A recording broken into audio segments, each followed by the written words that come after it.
What is going on, guys? Cryptoic here, back at it again with another video on Era of Conquest. This is going to be a continuation to my current mini series on Rush rankings. We just finished day 3, and unfortunately, we did not hit our goal. We missed it by a very, very small margin. We Unfortunately, we didn't get into the top 10, and Star here above me beat me by maybe 20 to 30 minutes. So, that definitely sucks. But, it is what it is. This account has been completely free to play, other than the purchase of Leonidas, which I do feel like is very necessary, in this game. You can play completely free to play as well. Leonidas kind of helps you so that you can clear some of these higher level garrison nodes. My biggest struggle this go around was simply not being able to take out the higher level nodes. So I was able to clear the level 12s pretty much right away, which is what kind of helped me get to this point. Let's see here. So we ended up getting pretty close to hitting the Civic Center 14, but we just unfortunately ran out of time. We ran out of time and we didn't have enough resources, so we weren't able to complete that goal there. But it's kind of part of the process. Getting the Civic Center 14 is not easy by any means, especially not within the first 3 days. As you can see here, there was only one person that reached Civic Center 14, which was my primary goal. And not that many on this server. This server has been kind of progressing kind of slowly compared to other ones I've been in. There wasn't really that much competition to get to level 13 either, which was definitely beneficial to somebody that's running a free-to-play account. So over here, let's see the hero rankings.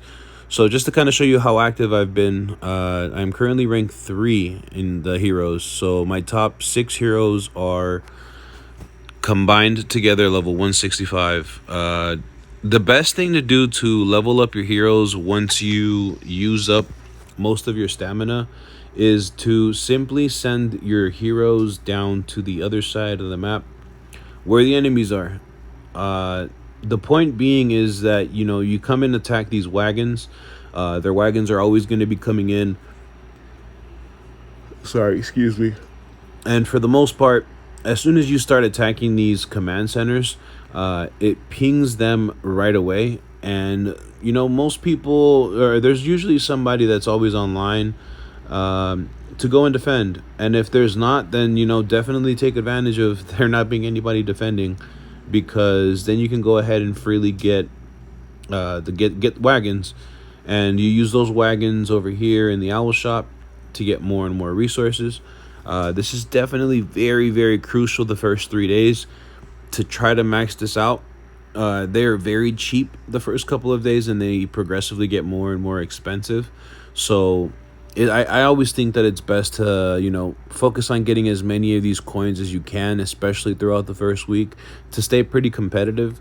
It also helps you with their hero levels. One way too that you can really help yourself when leveling up these heroes is simply by doing this trick.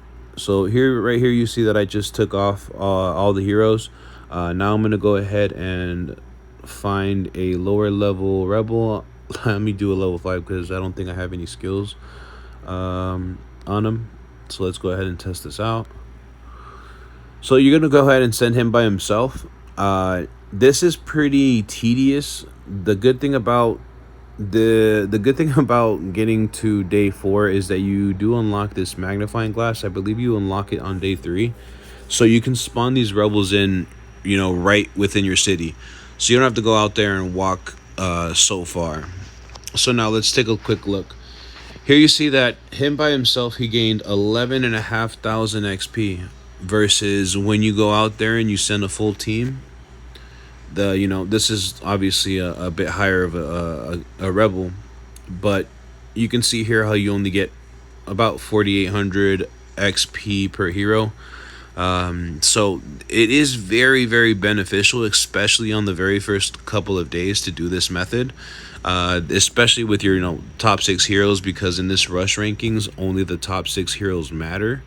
So what I do on day one, and unfortunately day one is a lot, it takes a lot longer to do because you do have to kind of march out here to hit some of these rebels. Day two, you can start hitting level 7 rebels, which is also another, excuse me, I'm a little tired, which is also another, another walk. What I'd like to do is once you start getting these command centers built up around your city, and you want to come and attack one of these level 7 rebels, you come over here to the command post, and you hit whatever highest rebel there is nearest that command post.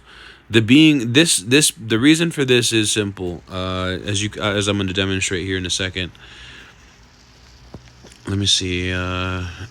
Since I already have them off, I'm going to try to hit a level 5 out here. So we're going to come over here for this level 5. We're going to go ahead and send them out.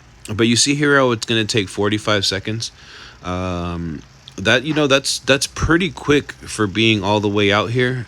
And the reason being is that your hero is being sent straight to this command post, as you're going to see him zip on by right now. I'm sorry. They actually go to the central stronghold. I thought they went to the command center, but they go to the central stronghold. So when you're doing this method, just look around to see what rebel is closest to the central stronghold, so that you can come and clear these guys out pretty quickly. This is mostly on day 1 and day 2 that you have to kind of do this, because again, by day 3 you do unlock this magnifying glass, which does in return allow you to, oh my goodness, allows you to hit those rebels pretty quickly. Also, make sure that you guys take advantage of this novice protection the first couple of days, because after day 3 you lose this, and the stamina goes from costing 8 to costing 15, and if your hero dies, it goes from a minute to 10 minutes. So the difference is pretty drastic. So you want to make sure that you try to use as much of the stamina as you can, and hit as many garrisons as you can, and attack as many wagons as you possibly can, and do as much PvP as you can, because in PvP, that's another method for you to level up your heroes, and to kind of stay on top of things. As a free-to-play player, you definitely have to grind more than others, simply because you are free to play. But this account is more than anything to kind of demonstrate, some of the potential that you have as a free-to-play player in this game.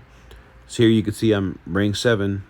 I'm not doing too bad. The top guy is only 100,000 more power than me, and I know for a fact that these guys have spent quite a bit more than I have.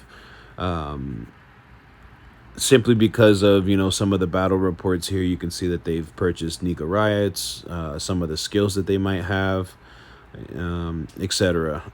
So like here, oh, this guy didn't have it. I think there was somebody else over here that cleared a pretty higher level node that had Nika Riots, and that just kind of shows that they spent a little bit of money in the game. I think like $25 or something.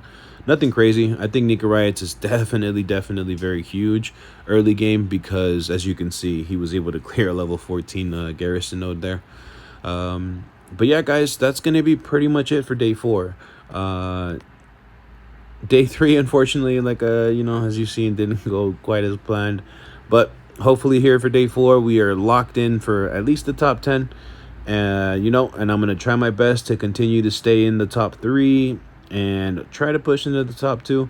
So I'm going to keep grinding my little heart away. And, as always, thank you guys for watching. Please don't forget to like, subscribe, and leave a comment in the comments. Let me know what kind of videos you guys would like. Let me know if you enjoyed this video, and let me know what else I can do to help you improve your gameplay. Thanks, guys. Have a good one.